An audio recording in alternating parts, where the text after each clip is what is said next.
I stood in front of a class of 10-year-olds and posed them a serious question. What do you think is that one problem that girls in our country face? All the boys and girls huddled up, had a discussion in a hushed tone, and after some time, a boy stood up, and with a very pensive look on his face, he said, "Pimples." We were having a hearty laugh. And then a girl, Sarla, stood up. In a feeble voice, she said, "Eve teasing." She went on to narrate how she encounters a group of boys who pass lewd comments, hurl abuses at her, and she fears that if her father saw, he would pull her out of school. As Sarla spoke, the giggles in the room quietened down. And promptly as a group, we went on to find possible solutions for Sarla. And these were, let's all pitch in to buy Sarla a cycle. Or should a bunch of us escort her from school to that corner junction and back every day? Or should she wear a disguise and come to school as a boy? Some of these solutions might seem extreme to us. But after that day, Sarla broke her silence. She walked to school with a group and its protection. Violence against women. These social issues might seem like this big Goliath monster, fire-breathing monster. And that is exactly the way I saw it until the day I met so many Sarlas and the people around her. And I realized that it is the violence of the minority and the silence of the majority is what perpetuates violence. And I am determined to break the silence of the majority.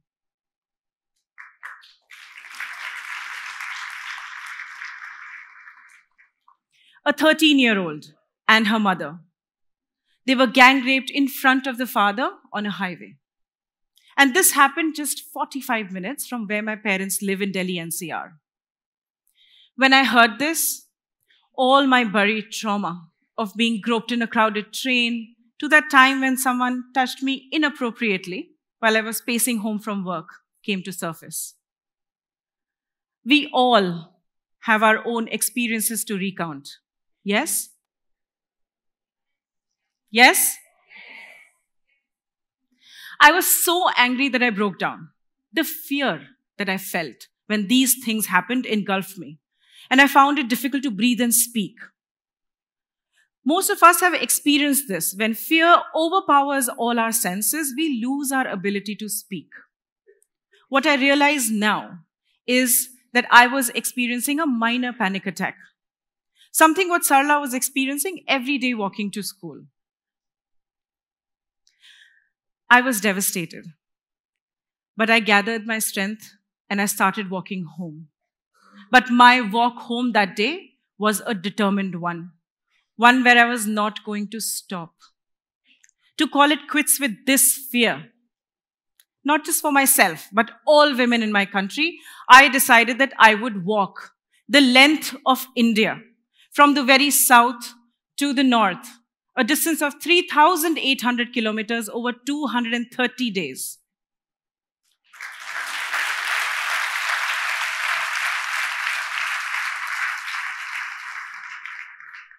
It does sound crazy, right? You know, when you're very angry and people say, "Go take a walk," I just went on that very long walk. I walked through 170 cities. I met 85,000 women and girls in large gatherings to small huddles with families inside homes. What do you think they said to me? Well, in most of our discussions, I heard a whole lot of nothing. हमारी आवाज बहुत दबी हुई।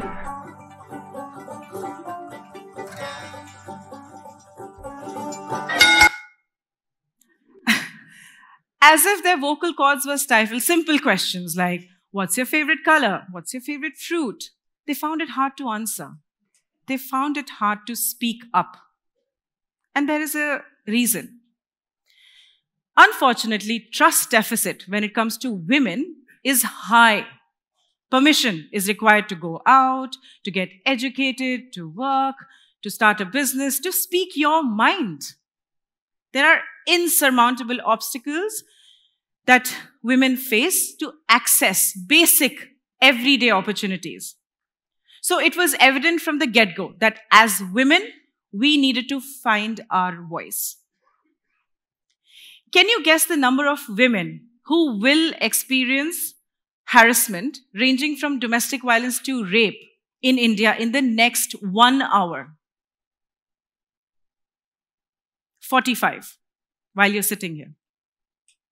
400,000 in a year. The silence around this statistic is deafening.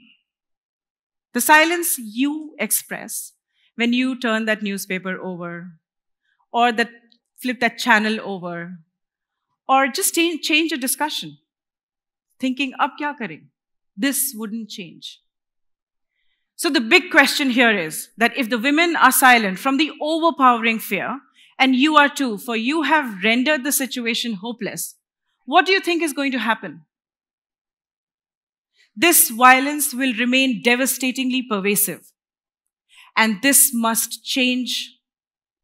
And this must change today with breaking your silence. So how are we going to do this? We're going to do this with a very powerful yet a very simple exercise.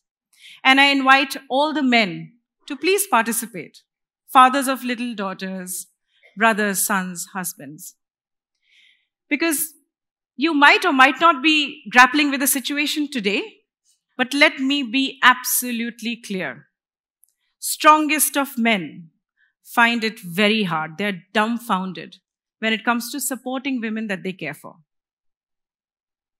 So what do? We take our hand and make a mudra.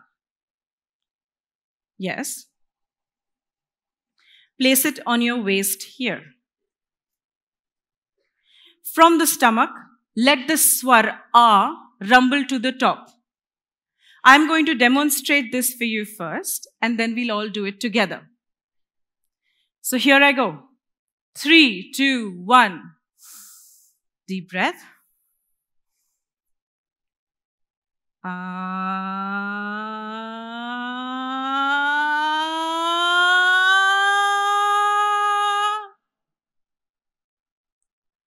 Now it's your turn. We'll all do it together. 3, 2, 1. Deep breath.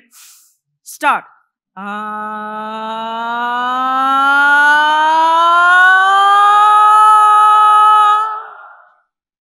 Wonderful.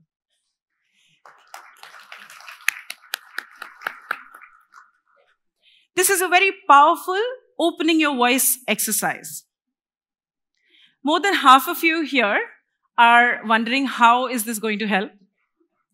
Have you ever heard women and girls succumbing to violence in the most densely populated neighborhoods and failing to call for help? This R is like permission to speak for self. Try it. Board a train, stand your ground, and when the train is in motion, holler R. Here is what's going to happen next. People around you are going to recede in shock. Some from far distance are going to come rushed concerned. And yes, all of them are going to find you damn weird.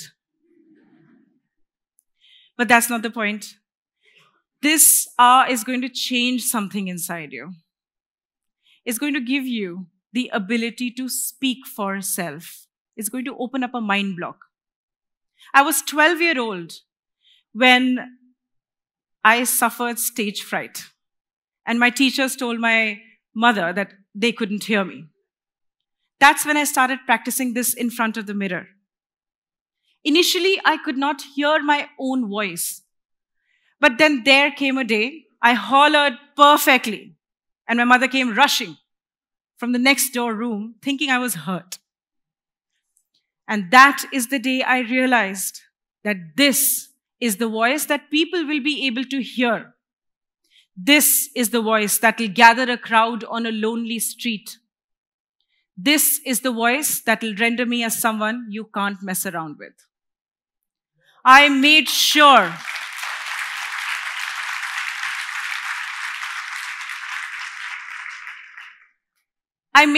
that every 12-year-old and a 60-year-old walks away with this voice from my sessions. And today I'm hoping that you will be able to gift this voice forward in your own communities with friends and families. Because only when we have a voice is when we will be heard. Here are some of the women who after this exercise found their voice and shared with us their stories. 3, 2, 1, सांस लीजिए।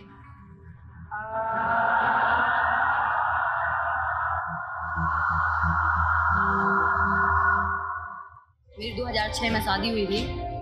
2017 में मुझे लेने आए। मना करते थे कि नहीं कोई मार देगा, कोई हथियार होगा, मरना तो एक ही बार है। अगर इसकी आत्महत्या होगी तो इसके साथ मारा है, थप्पड़ मारे तो लगने कम केस। गलत कर रहा था जब मेरे साथ, तो मैंने उसको फट से हटाया हाथ उसका और हाथ पकड़ ला, पलंग को पटका, नीचे की कपड़ा उतार ला। खराब बात है, चाह गए छाती पे। I saw this man raped me, but मैंने कभी नहीं सोचा मेरे साथ ऐसे होगा। मार दो माई जान से, दारू पी के डेली गाड़ी करा। This world is not beyond repair. We, the majority, are more powerful. The only thing missing is that we are not united in our voice. People look at my journey and think it's a movement. And yes, in many ways it was. But the way I see it is that I was done with the hearsay facts. So I went on a walk, a long walk, to have a conversation with the women of my billion. And today those women are having a conversation to strengthen the spirit of the next billion.